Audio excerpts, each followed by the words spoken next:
Hi, Shane Bengal with the Manna Group, back today to discuss more of the home buying process. Today I want to talk about seller disclosures, what they are, what their purpose is, and how they work and exist in purchasing a home. So always remember, when we purchase a home, there's many contingencies that exist once we have mutual acceptance. And each of those contingencies allow for a buyer to do due diligence to make sure they want to complete the purchase of this home.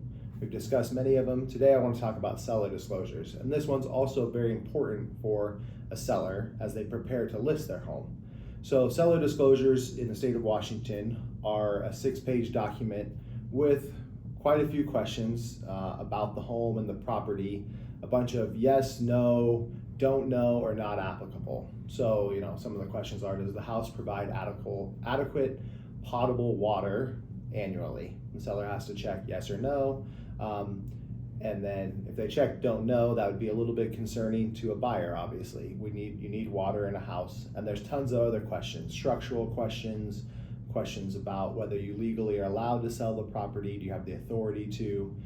These disclosures are required by the state in any sale except for an estate sale, because in that scenario you're selling property that maybe you don't have knowledge about. Your parents lived there and you never did, so you don't know the property. So the important part, well, first for sellers, is to fill out this disclosure form accurately and completely. If they just went through and checked don't know, don't know, don't know, technically that could probably be accurate, but it wouldn't be complete or thorough. They need to take time to investigate and say yes or no to every question they can answer.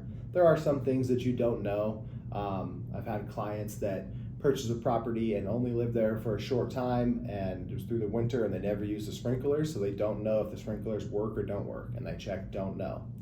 If you do know if something doesn't work, so if you check no to an answer, like does the sewage system work, and you say no, you need to give explanation to what's going on there. And that helps a buyer make an informed decision about whether they want to purchase the property. Typically, seller disclosures are given in the very beginning of the process. It's helpful because a buyer is going to want to know if there's some major defect with the house.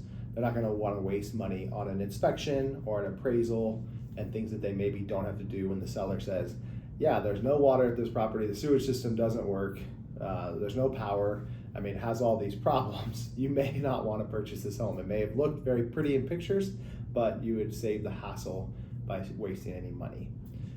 That's a rare occurrence, but that's part of the reason why the seller disclosures exist.